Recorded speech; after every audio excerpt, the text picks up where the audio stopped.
Welcome to IBJJF Tutorials. This video will be focusing on takedowns. The next sequences will show you some of the most common examples of situations where takedown points will or will not be awarded. In order for a takedown to be considered, the movement must start with both feet on the ground of the athlete performing the action. When one of the athletes starts the movement and causes the opponent to land on their back, sideways or seated, establishing top position for 3 seconds. When an athlete forces their opponent to the ground on all fours or belly down, points will only be awarded once the athlete controls the opponent's back.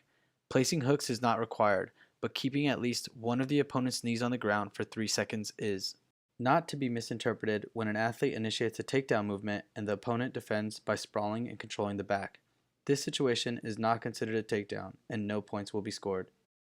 If an athlete takes the opponent down in the safety area and stabilizes for 3 seconds, 2 points will be awarded and the fight will restart in the same position at the center of the mat. While in any position starting from guard, if the athletes remain on their feet for 3 seconds, the combat shall then be considered standing combat. In order to start the 3-second countdown, one of the athletes must have 2 feet on the ground and the opponent at least 1 foot on the ground, without the knee of the opposite leg touching the mat. But when both athletes remain standing for less than 3 seconds and the athlete on defense throws the opponent back to the ground, no points or advantage will be awarded. When the opponent has one knee or more on the ground, the athlete performing the takedown will only be awarded points if they're standing at the moment the takedown is carried out. On the other hand, if the movement does not initiate from standing, it will not be considered a takedown and no points will be awarded. No points will be awarded in situations where the opponent is taken down from their knees, whether initiated in the guard or any other ground fighting situation.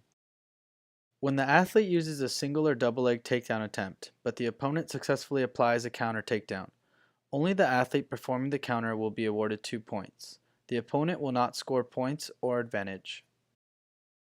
In a situation where the athlete initiates the takedown movement and the opponent tries to take their back in the process, but does not succeed, it will still count as a takedown and 1 advantage for the back control. Not to be misinterpreted if the athlete takes the opponent down in order to defend a standing back take, where the opponent has 1 or 2 hooks in and no feet on the ground, they will not be awarded 2 points or advantage for the takedown.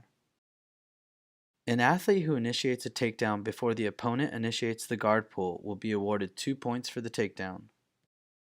However, if the athlete who initiates a takedown after the opponent initiates a guard pull, they will not be awarded 2 points or advantage. When an athlete has a grip on the opponent's pants and the opponent pulls guard, the athlete will receive 2 points for the takedown if they stabilize the top position on the ground for 3 seconds.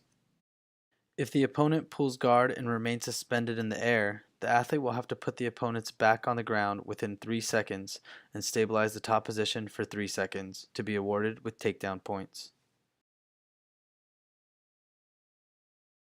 If the opponent jumps close guard and remains suspended in the air for 3 seconds or more, it will decharacterize the takedown attempt and no points or advantage will be awarded. Now we are going to show you how advantages are scored. The referee may only award advantage points once there is no longer a chance for the athlete to reach a point scoring position. When an athlete achieves a takedown and their opponent lands on the ground, but the position is not stabilized for 3 seconds, an advantage will be awarded. When an athlete applies a takedown or a series of takedowns and the opponent returns to their feet before stabilization, only 1 advantage will be awarded when there is no longer a possibility of completing the takedown.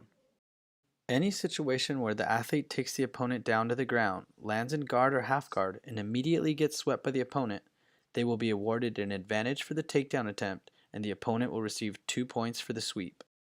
Not to be misinterpreted for when the athlete takes the opponent down, landing free from the legs, then the opponent reverses the position without using guard.